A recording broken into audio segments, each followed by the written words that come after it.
அனைவருக்கும் வணக்கம். இந்தியாவுக்கும் இந்தியர்களுக்கும் என்னுடைய வணக்கத்தை தெரிவித்துக் கொள்கிறேன். முக்குளத்தூர் சமூகம் நாம் ஏதோ ஒரு இடத்துல தவறு பண்ணிகிட்ருக்கோம் அப்படிங்கிறத எல்லாரும் உணர்ந்துருப்பீங்க அப்படின்னு நான் நினைக்கிறேன். நம்ம சமுதாயத்தில் ஏதோ ஒரு இடத்துல சமுதாய தலைவர்களாக இருந்தாலும் சரி, சமுதாயத்தில் இருக்க இளைஞர்களாக இருந்தாலும் சரி, நம்ம சமுதாயம் ஏதோ ஒரு தவறான பாதையில் போய்கிட்டு இருக்குது. நம்ம சமுதாயம் ஏதோ ஒரு இடத்துல தவறு பண்ணிக்கிட்டு இருக்குது அப்படிங்கிறத எல்லாருமே நீங்கள் உணர்ந்துருப்பீங்க. சிலர் பேசுகிறாங்க அப்படிங்கிறதுக்காக இல்லை, பொதுவாகவே நம்மளுக்கு அது தெரிஞ்சிருக்கும். பொதுவாகவே சிலர் பேசுகிறாங்க அப்படிங்கிறதுக்காக நான் சொல்லலை, பொதுவாகவே அதை சிலர் உணர்ந்திருப்பீங்க. அதற்கான வாய்ப்புகள் உண்டு அப்படின்னு நான் நம்புகிறேன். அதற்காக நான் சொல்லக்கூடிய விஷயம் என்னென்னா, நம்ம பண்ணிக்கிட்டு இருக்க விஷயத்தை கொஞ்ச நேரம் நிப்பாட்டி நம்ம என்ன பண்ணிக்கிட்டு இருக்கோம், எங்கே தவறு நடந்துக்கிட்டு இருக்குது அப்படிங்கிறத நம்ம சிந்திக்கணும். அந்த பாஸ் அண்ட் செக்குன்னு சொல்லுவாங்கள்ல, அதே மாதிரி நம்ம ஒரு விஷயத்தை நிறுத்தி நம்ம என்ன நடந்துகிட்ருக்கு, நம்ம என்ன பண்ணணும், நம்ம ஒரு விஷயம் இப்படி தொடர்ந்து நடந்துக்கிட்டு இருக்குது அப்படின்னா அப்போ இதை சரி செய்வதற்கு என்ன அப்படிங்கிறத நம்ம சிந்திக்கணும். அதற்கான நேரமாக இதை நீங்கள் எடுத்துக்கணும். முக்குளத்தூர் சொந்தங்கள் எல்லாருமே இந்த நேரத்திலையும் நீங்கள் ஒருவரை ஒருவர் குறை சொல்லிக்கிட்டு, ஒரு சமுதாய தலைவர் இன்னொரு சமுதாய தலைவரை குறை சொல்லிக்கிட்டு, நான் சமுதாய தலைவரை குறை சொல்கிறேன் அப்படிங்கிற ரேஞ்சில் குறை சொல்வதை விட்டு நம்ம எல்லாருமே தவறு பண்ணிகிட்ருக்கோம் அப்படிங்கிறத ஒத்துக்கொண்டு நம்ம அதை திருத்திக்கணும், அதை சிந்திக்கணும் அப்படிங்கிறத காலகட்டமாக நீங்கள் எல்லோரும் யோசிக்கணும். ஏன் அதற்காக சொல்கிறேன்னா, அதற்கான முக்கிய காரணம் என்ன அப்படின்னா, நடிகை கஸ்தூரி பேசின வீடியோவை நீங்கள் யாராவது பார்த்தீங்களா? பார்த்துருப்பீங்க நான் நினைக்கிறேன். அதை நான் இங்கே ப்ளே பண்ணணுன்னாலும் ப்ளே பண்ணுறேன். உங்களுக்கு அவ்வளவு ஜாதி திமிர் இருந்தது, நீங்க மறவர் குலம், அதனால உங்களுக்கு நீங்க யாரோடையும் வேற எந்த ஜாதியோடையுமே விடுங்க, ஷெட்யூல் காஸ்ட்ங்கிறத விட்டுடுங்க, பட்டியலினம்ங்கிறத விட்டுருங்க, எந்த ஒருத்தங்க கூடயுமே நீங்க பேசுறத கண்டிப்பீங்க. ஆனா கஸ்தூரிலாம் பேசுற அளவுக்கு இந்த சமுதாயம் ஆயிட்டு அப்படிங்கிறத நினைக்கும் போது நம்மளை சிந்திக்கணுமா வேண்டாமா?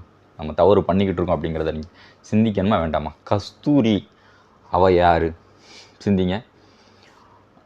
அவர்கள் இந்த சமுதாயத்தை பற்றி பேசுகிற அளவுக்கு இந்த சமுதாயம் ஆயிட்டு அப்படின்னு யோசிக்கும் போது, அப்போ இந்த சமுதாய தலைவர்கள் கிட்டத்தட்ட 100 தலைவர்கள் இருக்காங்க. இவங்க யாருமே கையாளாத தலைவர்கள் தான் அப்படிங்கிறத நீங்கள் புரிஞ்சுக்கணும். ஏன்னா இவ்வளோ தூரம் இந்த சமுதாயத்தை கொண்டு இந்த இடத்துல நடுத்தரில் விட்டாங்கன்னு சொல்லுவாங்கள்ல, அந்த மாதிரி நடுத்தரில் விட்டுட்டாங்க. இது வரைக்கும் நமக்கு முந்தைய தலைமுறையில் இருந்த தலைவர்கள் எல்லாத்தையும் தான் நான் சொல்கிறேன். அவர்கள் எல்லாம் இந்த சமுதாயத்தை நடுத்தரில் கொண்டு விட்டுட்டாங்க அப்படிங்கிறதான் இதற்கான ஒரு முக்கியமான ஒரு விஷயமாக நான் பார்க்குறேன். என்ன பண்ணணும் அப்படின்னு கேட்டிங்கன்னா, நம்ம சமுதாய இளைஞர்கள் குறிப்பாக நம்ம பெண் குழந்தைகளை கண்டிப்பாக நீங்கள் நம்மளுடைய சமுதாய வரலாறை சொல்லிக் கொடுக்கணும். நீங்கள் அதை சொல்லிக் கொடுக்காமல் விட்டுட்டு, அதன் சமுதாய வரலாறு, நம்ம யார், நம்ம வரலாறு என்ன, நம்மளுடைய பழக்க வழக்கங்கள் என்ன, பண்பாடு என்ன, இதை எதையுமே நீங்கள் குழந்தைகளுக்கு சொல்லிக் கொடுப்பது கிடையாது. சொல்லிக் கொடுக்காமல் விட்டுட்டு அதுக்கப்புறம் கடந்து குய்யோ முயோன்னு அந்த பிள்ளைங்க வளர்ந்ததுக்கப்புறம் கடந்து குய்யோ முயோன்னு கடந்து குதிக்கிறனால தப்பி யார் மேலே வருது? சமுதாயத்து மேலே வருது.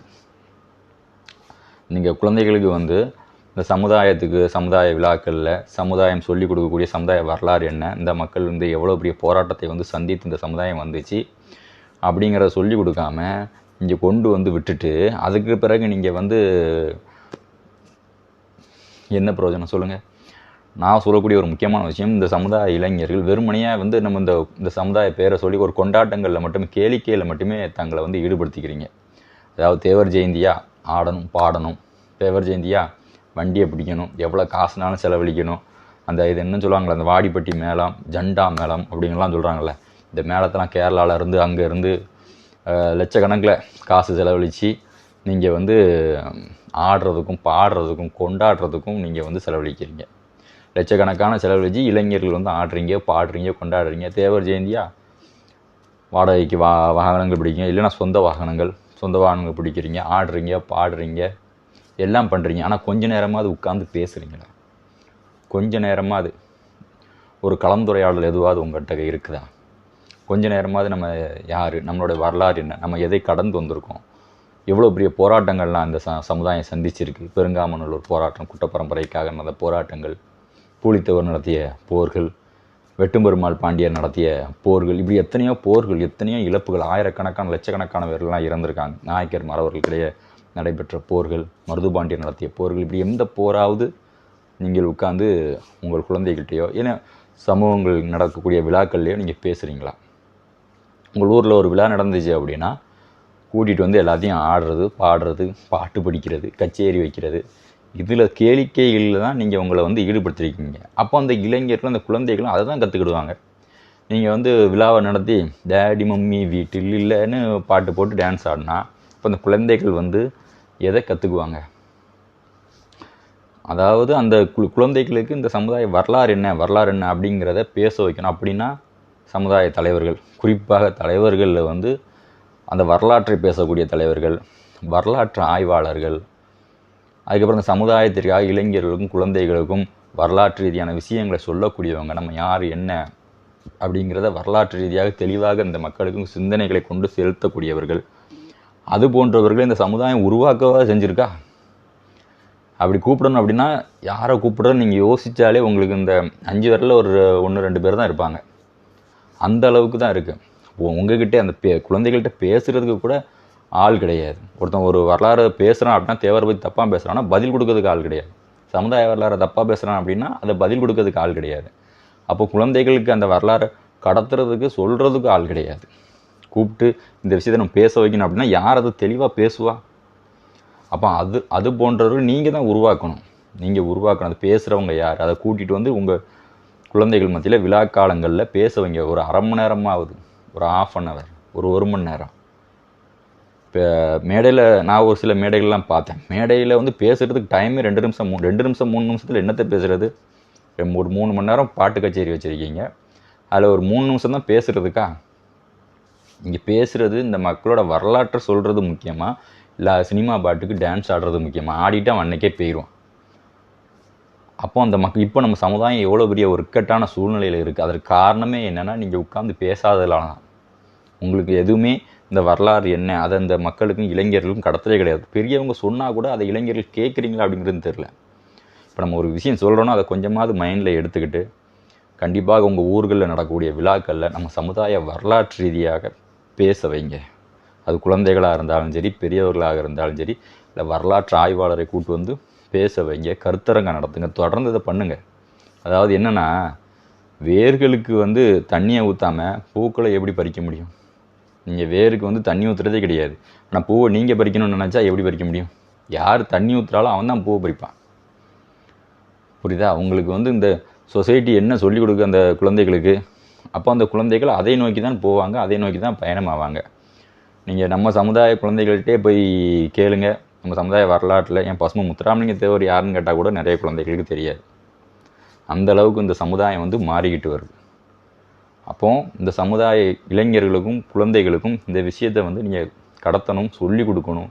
ஊர்களில் உட்காந்து பேசுங்க. ஊரில் உட்காந்து பேசினாலே உட்காந்து ஆடலாமா, பாடலாமா, இல்லை சரக்கடிக்கலாமா, இது போன்ற விஷயங்களை தான் அதிகமாக பேசுகிறீங்க. யாராவது வந்து இந்த மாதிரி கேளிக்கைகளை ஈடுபடுறவங்களுக்கு தான் அதிகமான கூட்டம் உருவாகுது, அதிகமான வந்து உட்காந்து பேசுகிறீங்க. ஒரு கேளிக்கை இருந்தால் மட்டும் தான் பேசுகிறீங்க. மற்றபடி இது போன்ற வரலாற்று விஷயங்கள்லாம் யாரும் பேசுகிறதே கிடையாது. இந்த காணொளிகளில் இந்த நான் இப்போ பேசின காணொலியவாது குறைந்தபட்சம் உங்கள் பகுதி உங்களது ஊர்களுக்கு, உங்கள் ஊர்களில் இருக்க தளங்களுக்கு ஃபார்வர்ட் பண்ணுங்கள். கண்டிப்பாக இது வியூஸுக்காக கிடையாது. இது வந்து இந்த விஷயம் வந்து நீங்கள் சொன்னால் யாராவது கேட்பாங்க. இப்போ நான் சொன்னாலும் எங்கள் ஊரில் எவனும் கேட்க மாட்டான். ஆனால் ஒரு காணொளி மூலமாக நம்ம பேசும்போது அது கண்டிப்பாக, அதாவது என்ன சொல்லுவாங்கன்னா, அதிகமான பேர் பார்க்கும்போது அந்த இதுக்கு வந்து ஒரு எஃபெக்ட் உண்டு. நம்ம ஒருத்தரை கூப்பிட்டு சொல்லும்போது அவர்களுக்கு வந்து அது போர் அடிக்கிறதா கூட தோணலாம். ஆனால் அதிகமான பேர் பார்க்குறாங்க, அது என்ன விஷயம் சொல்லியிருக்காரு அப்படின்னு கண்டிப்பாக பார்ப்பாங்க. அதனால் கண்டிப்பாக வந்து அதை வந்து கடத்துங்க. கண்டிப்பாக வந்து குழந்தைகளும் இளைஞர்களுக்கும் நம்மளுடைய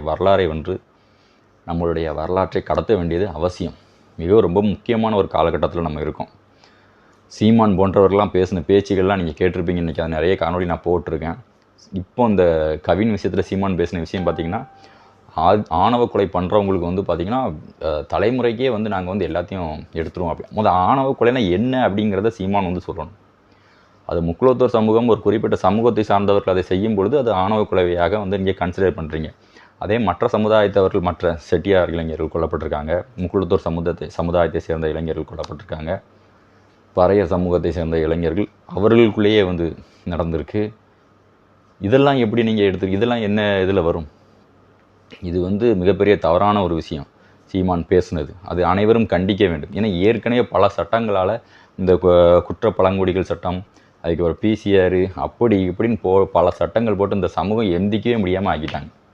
இன்னும் இந்த சமுதாயத்தை என்ன பண்ணணும்னு நினைக்கிங்க? அப்படி மண்ணோட பண்ணால் புதைச்சிடலாம்னு நினைக்கிங்களா? ஸோ நன்றி. மீண்டும் ஒரு காணொலி நான் உங்களை சந்திக்கிறேன். நான் சந்திரன். நேரிட்டாலும் அப்பிணத்தின் மார் மீது வாழ் கொண்டு கீறி வீரச்சாவுக்கு அவனை இலக்காக்கி பின்னர் தான் எரிப்பது இம்மரக்குலத்தின் மாண்பு.